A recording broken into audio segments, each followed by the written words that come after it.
안녕하세요. 변호사 장혜진입니다. 이번 시간에는 이혼을 하기로 결정했다면 무엇부터 정리해야 하는지 말씀드리겠습니다.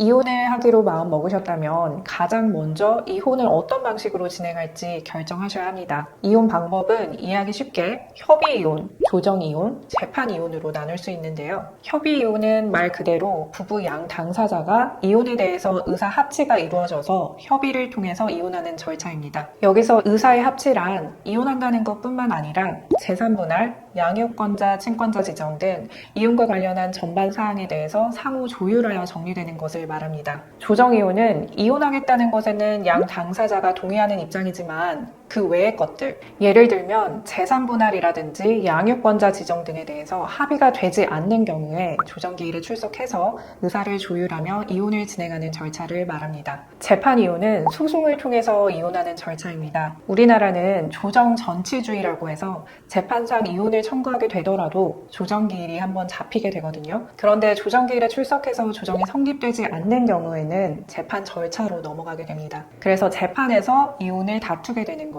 이 세 가지 중에 어떤 방법으로 이혼할지 결정하는 기준이 있을까요?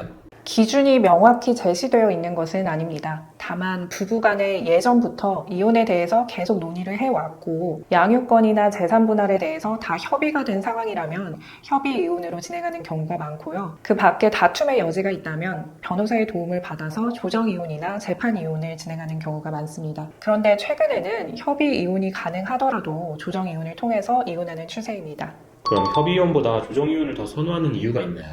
일단 조정이혼은 비교적 절차가 간단하고 조속하게 진행된다는 장점이 있습니다. 협의이혼은 미성년자 자녀가 있는 경우에 특별한 사유가 없는 한 3개월의 숙려 기간을 거쳐야 되거든요. 반면에 조정이혼은 조정기일에서 조정이 될 경우에 별도의 숙려기간 없이 이혼 절차가 종료됩니다. 또한 조정조서는 판결문과 같은 효력이 있어서 상대방이 조정조서에서 정한 의무를 이행하지 않을 경우에 강제집행을 할 수 있습니다. 실제로 협의이혼으로 이혼을 진행하신 경우에도 재산 분할이 제대로 정리되지 않아서 별도의 소송을 하게 되는 경우가 많습니다. 그래서 그런 위험성을 대비하기 위해서 안전하게 조정이혼을 진행하게 되는 거죠. 그러면 일단 배우자에게 이혼을 통보하는 게 먼저겠네요. 아닙니다. 이 부분은 진짜 조심하셔야 됩니다. 섣부르게 이혼을 하겠다는 의사를 상대방에게 통보하는 것은 정말 지양하셔야 합니다.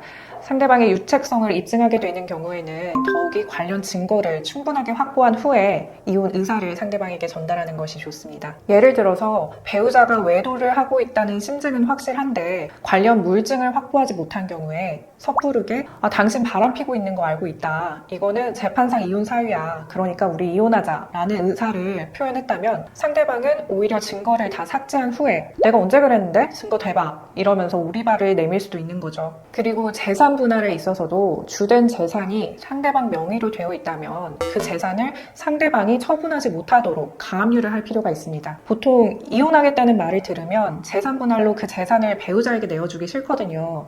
그래서 제3자 명의로 돌려놓고 그 재산을 은닉하는 경우가 굉장히 많기 때문입니다.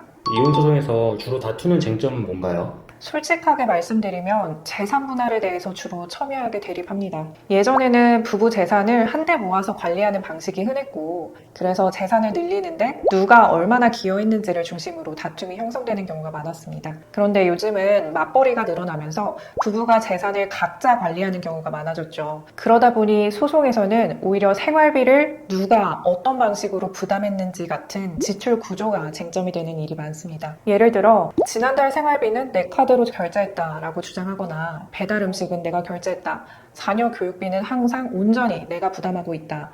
이와 같은 방식으로 다투게 되는 거죠. 이혼 과정에서 미성년 자녀가 있다면 재산 분할만큼이나 반드시 정리해야 하는 게 양육권자 지정입니다. 법원은 앞으로 아이가 안정적으로 성장할 수 있는 환경을 누가 제공할 수 있느냐, 즉 자녀의 복리를 기준으로 양육권자를 지정합니다. 기존에 실제로 누가 아이를 주로 돌봤는지, 그리고 주거 환경, 경제적 능력, 돌봄 가능 시간, 양육 의지 등 양육 환경이 갖추어져 있는지, 폭력, 방임, 정서적 학대 같은 부적절한 양육 요소가 있는지 등 양육자로서 결격 사유가 있는지를 종합하여 판단합니다. 예를 들어 배우자가 아이에게 정서적 학대를 했거나 폭력을 행사한 사실이 있다면 그 자체가 양육권 판단에서 중요한 사정이 되는 거죠. 양육권을 준비하실 때는 내가 더 낫다라는 주장만으로는 부족합니다. 아이의 복리를 위해서 내가 더 적합하다는 점을 설명할 수 있는 자료를 준비하시는 게 필요합니다. 그리고 상대방에게 양육에 부적절한 사정이 있다면 그 부분을 막연하게 주장할 것이 아니라 구체적으로 정리해 두시는 것이 필요합니다. 오늘 영상에서는 이혼을 결심했을 때 무엇부터 정리해야 하는지를 살펴보았습니다. 이혼은 감정적으로 힘든 과정이지만 냉철하고 꼼꼼하게 준비할수록 더 나은 결과를 얻을 수 있습니다. 오늘 내용이 여러분의 새로운 시작에 조금이나마 도움이 되었기를 바랍니다. 감사합니다.